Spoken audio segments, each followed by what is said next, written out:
In the street, up there, was a very old house.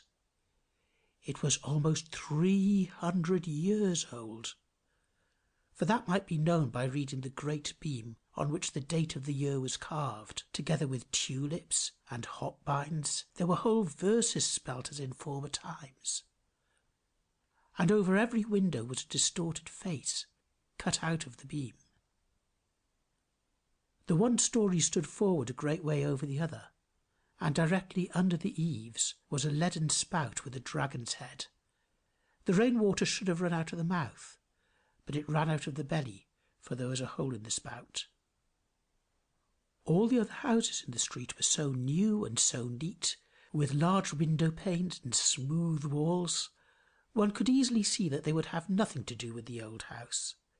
They certainly thought, "How long is that old decayed thing to stand there as a spectacle in the street? And then the projecting windows stand so far out that no one can see from our windows what happens in that direction.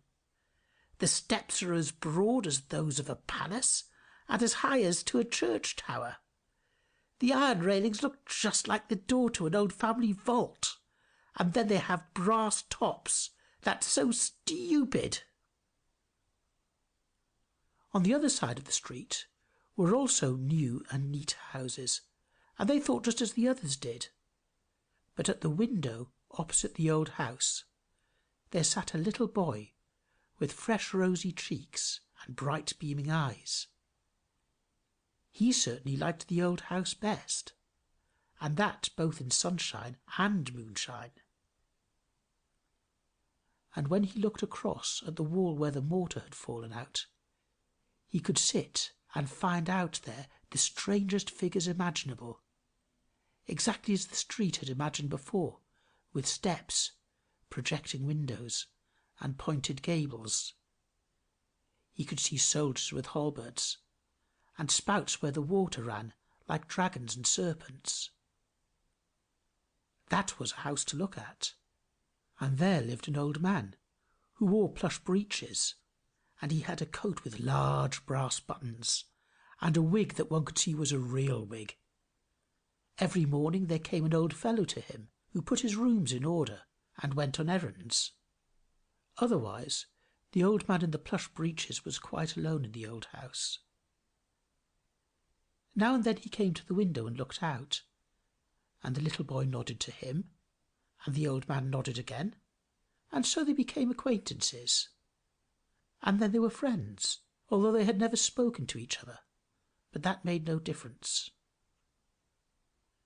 The little boy heard his parents say, "The old man opposite is very well off, but he is so very, very lonely." The Sunday following, the little boy took something and wrapped it up in a piece of paper, went downstairs and stood in the doorway. And when the man who went on errands came past, he said to him, "I say, master, will you give this to the old man over the way from me? I have 2 pewter soldiers. This is one of them, and he shall have it, for I know he is so very, very lonely." And the old errand man looked quite pleased, nodded, and took the pewter soldier over to the old house. Afterwards there came a message. It was to ask if the little boy himself had not a wish to come over and pay a visit. And so he got the permission of his parents, and then went over to the old house. And the brass balls on the iron railings shone much brighter than ever. One would have thought they were polished on account of the visit.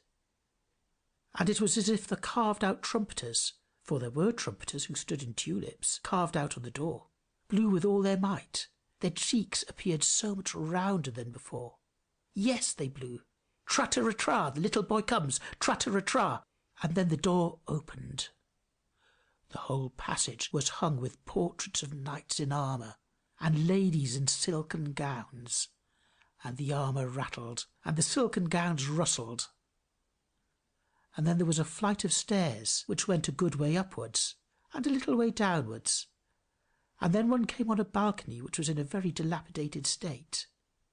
Sure enough, with large holes and long crevices, but grass grew there, and leaves grew out of them altogether, for the whole balcony outside, the yard and the walls were overgrown with so much green stuff that it looked like a garden, only a balcony.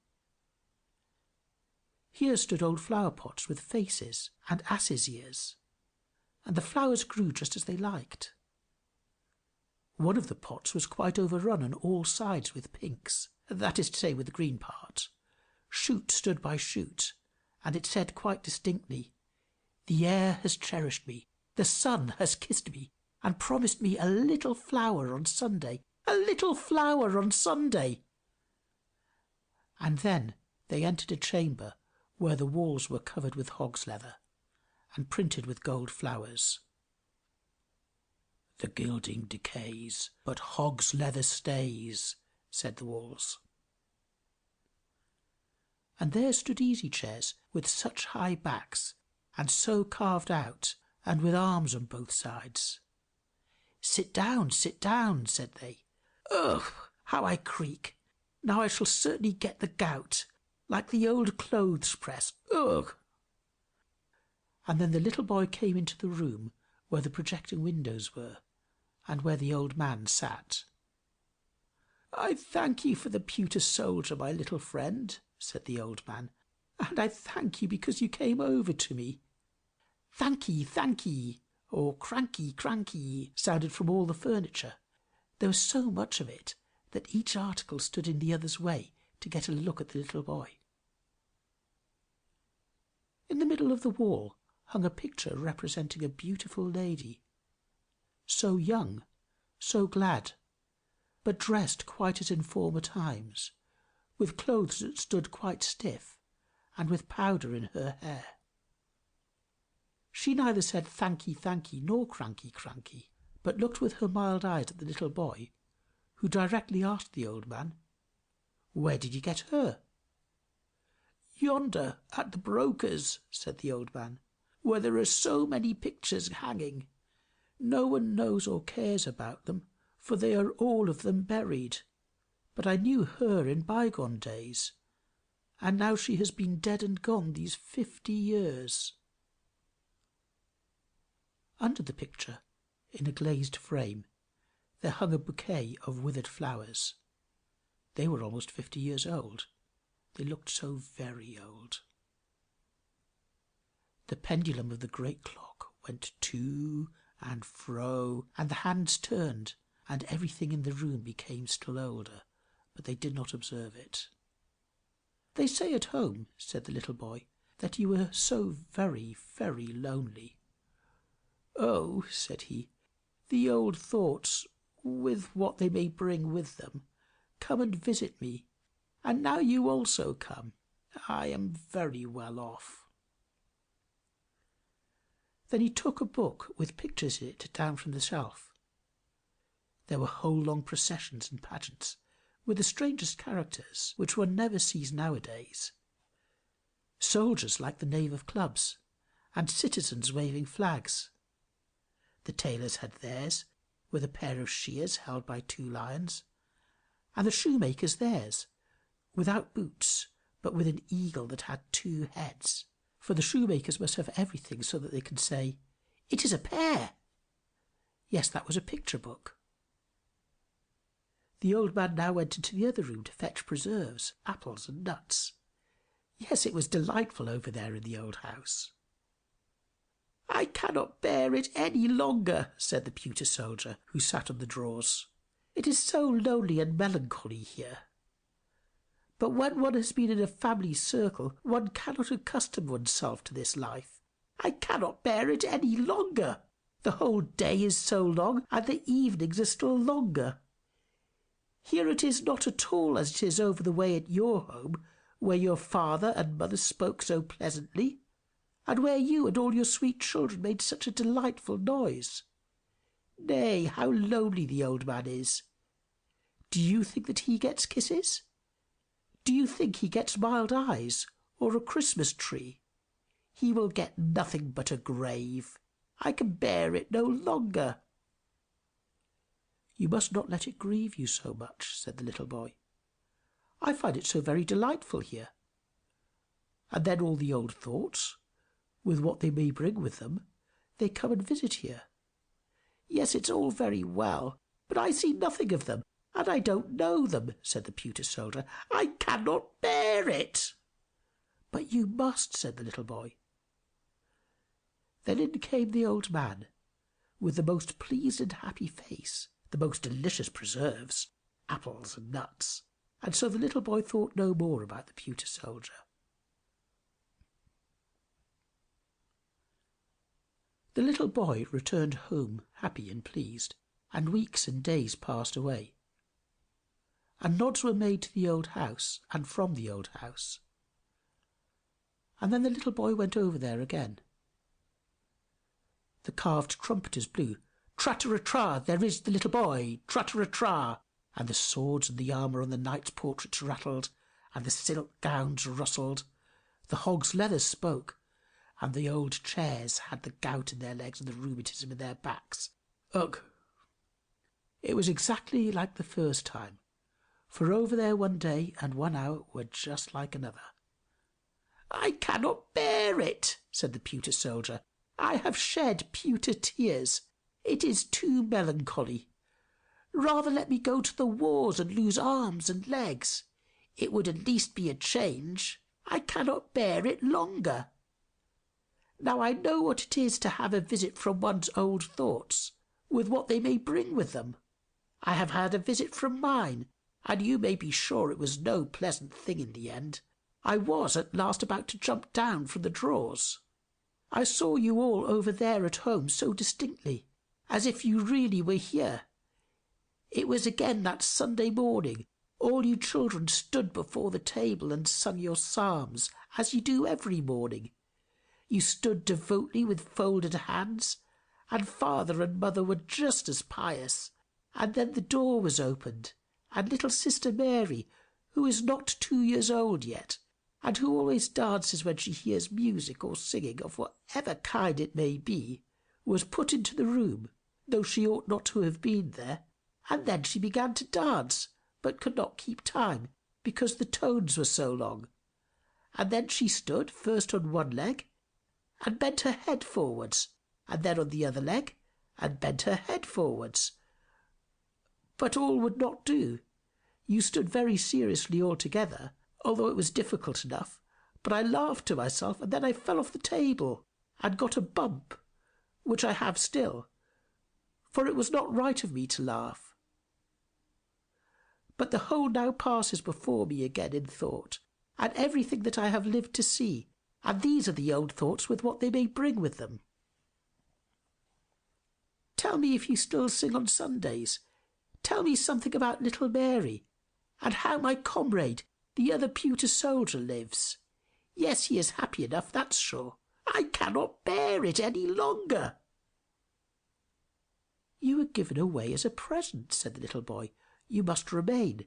Can you not understand that? The old man now came with a drawer, in which there was so much to be seen, both tin boxes and balsam boxes, old cards, so large and so gilded, such as one never sees them now. And several drawers were opened, and the piano was opened. It had landscapes on the inside of the lid, and it was so hoarse when the old man played on it. And then he hummed a song. Yes, she could sing that, said he, and nodded to the portrait which he had bought at the broker's, and the old man's eyes shone so bright. I will go to the wars! I will go to the wars! Shouted the pewter soldier as loud as he could, and threw himself off the drawers right down onto the floor. What became of him? The old man sought, and the little boy sought. He was away, and stayed away. I shall find him, said the old man, but he never found him. The floor was too open. The pewter soldier had fallen through a crevice, and there he lay as in an open tomb. That day passed, and the little boy went home, and that week passed, and several weeks too. The windows were quite frozen. The little boy was obliged to sit and breathe on them to get a peep-hole to the old house. and there the snow had blown into all the carved work and inscriptions. It lay quite up over the steps, just as if there was no one at home. Nor was there anyone at home. The old man was dead. In the evening there was a hearse seen before the door, and he was borne into it in his coffin. He was now to go out into the country, to lie in his grave. He was driven out there, but no one followed. All his friends were dead, and the little boy kissed his hand to the coffin as it was driven away. Some days afterwards there was an auction at the old house, and the little boy saw from his window how they carried the old knights and the old ladies away, the flower pots with the long ears, the old chairs, and the old clothes presses. Something came here, and something came there. The portrait of her who had been found at the broker's came to the broker's again, and there it hung, for no one knew her more, no one cared about the old picture. In the spring they pulled the house down, for as people said, it was a ruin. One could see from the street right into the room with the hog's leather hanging, which was slashed and torn, and the green grass and leaves about the balcony hung quite wild about the falling beams. And then it was put to rights. That was a relief, said the neighbouring houses. A fine house was built there, with large windows and smooth white walls. But before it, where the old house had in fact stood, was a little garden laid out, and a wild grapevine ran up the wall of the neighbouring house. Before the garden there was a large iron railing with an iron door. It looked quite splendid, and people stood still and peeped in, and the sparrows hung by scores in the vine and chattered away at each other as well as they could. But it was not about the old house, for they could not remember it. So many years had passed, so many that the little boy had grown up to be a whole man, yet a clever man, and a pleasure to his parents. And he had just been married, and together with his little wife had come to live in the house here where the garden was. And he stood by her while she planted a field flower that she found so pretty. She planted it with her little hand and pressed the earth around it with her fingers. Ow! What was that? She had stuck herself. There sat something pointed straight out of the soft mould. It was, yes, guess, it was the pewter soldier, he that was lost up the old man's, and had tumbled and turned about amongst the timber and the rubbish, and had at last laid for many years in the ground.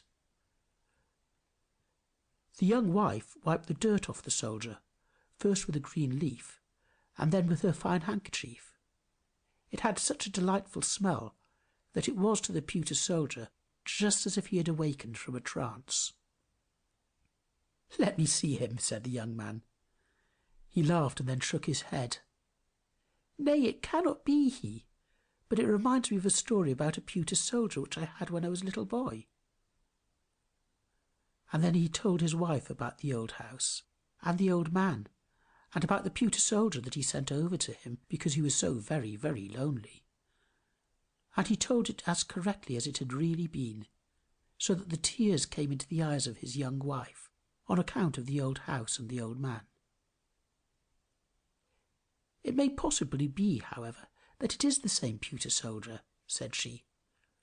"I will take care of it, and remember all that you have told me.